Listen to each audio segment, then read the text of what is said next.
Hello बच्चों। पिछले video में हमने नासरुद्दीन महमूद के बारे में पढ़ा था। हमने देखा था कि किस तरीके से बलबन ने उसको सहयोग किया था और बहुत से उसने महत्वपूर्ण कार्य हुए थे उसके समय में। एंड वो एक रिलेटिव भी था।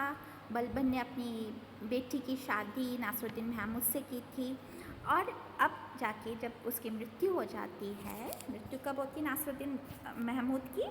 1266 18 फरवरी 1266 ईस्वी के दिन उसकी मृत्यु होती है। एंड देन उसके बाद में गयासुद्दीन बलबन शासक बनता है, जिसका टाइम पीरियड 1266 से 87 ईस्वी माना गया। अब उसके प्रारंभिक जीवन के बारे में थोड़ा सा प्रकाश डालते हैं कि किस तरीके से उसका प्रारंभिक जीवन था, कौन था वो, कहाँ से आया था इत्यादि।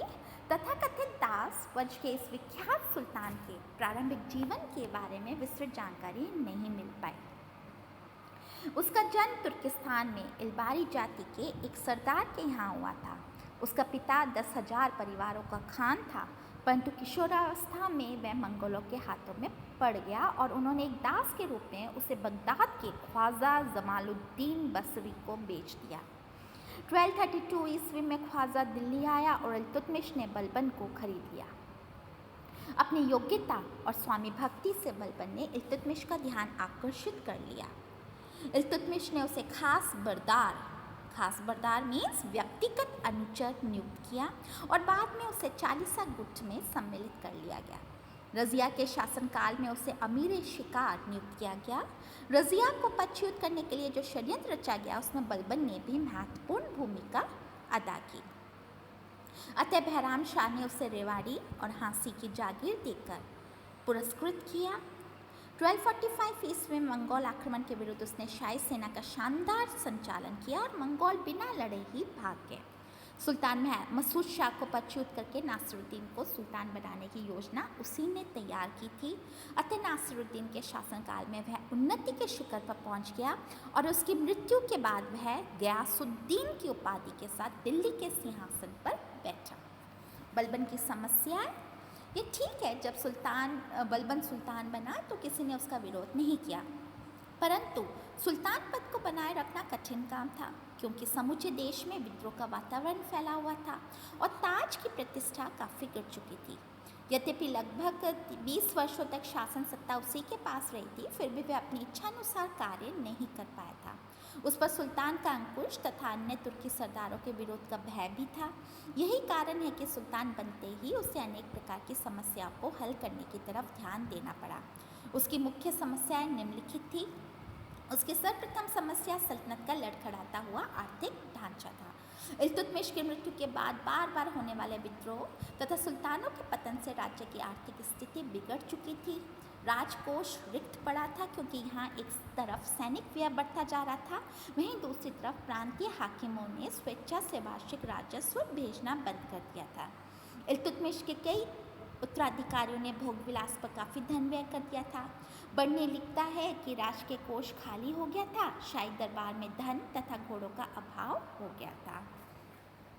बलबन की दूसरी समस्या चालीसा गुट की शक्ति का अंत करना था क्योंकि यह गुट विघटनकारी शक्तियों का नेतृत्व करने लगा था। इल्तुतमिश की मृत्यु के बाद सुल्तानों को बनाने बिगाड़ने में इस दल ने मुख्य भूमिका अदा की थी। बलबन स्वयं भी इस दल का सदस्य और नेता रह चुका था, अतः वह दल की शक्ति और महत्वाकांक्षा से परिचित था।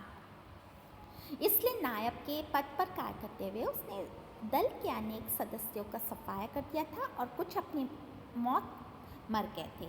फिर भी जो बच गए थे वे किसी भी समय सिंहासन पर अधिकार जमाने का षड्यंत्र रच सकते थे।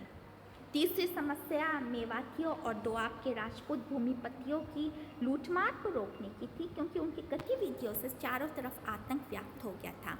डॉक्टर पांडे ने लिखा है कि वे लोग दिन दहाड़े राजधानी में घुसकर लूटमार करते और स्त्रियों से आभूषण तथा वस्त्र भी उतरवा लेते थे।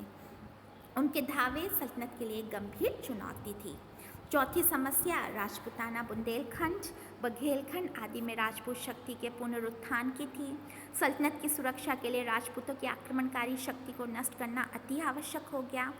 पांचवी समस्या मंगोलों के निरंतर आक्रमणों से पश्चिमोत्तर सीमा को सुरक्षित बनाना था। दिल्ली सल्तनत में के कई अधिकारियों और प्रांतीय अधिकारियों ने मंगोलों से सांठगांठ करके समस्या को जटिल बना दिया था। अंतिम परंतु सर्वाधिक महत्वपूर्ण समस्या सुल्तान के पद की प्रतिष्ठा और गरिमा को पुनः स्थापित करना था। इल्तुतमिश के निर्बल उत्तराधिकारियों के शासनकाल में तुर्की अमीरों ने सुल्तान के अधिकांश अधिकार हस्तगत करके सुल्तान को नाम मात्र का सुल्तान बना दिया था। परिणाम स्वरूप सामान्य जनता के दिल से भी सुल्तान का भय और आतंक जाता रहा और ताश के प्रति निष्ठा की भावना समाप्त हो गई, जिससे संपूर्ण प्रशासन लड़खड़ा गया। प्रोफेसर हबीबुल्लाह का मानना है कि इल्तुतमिश ने सुल्तान पद की मर्यादा कायम करने की केवल रूपरेखा ही तैयार की थी, पर उसको पुनर्जीवित करने तथा उसकी स्थिति को पूर्णता तक पहुंचाने का कार्य सुल्तान बलबन को करना था। इसके अलावा शासन व्यवस्था को संगठित करके शांति एवं व्यवस्था का वातावरण बनाना भी जरूरी था।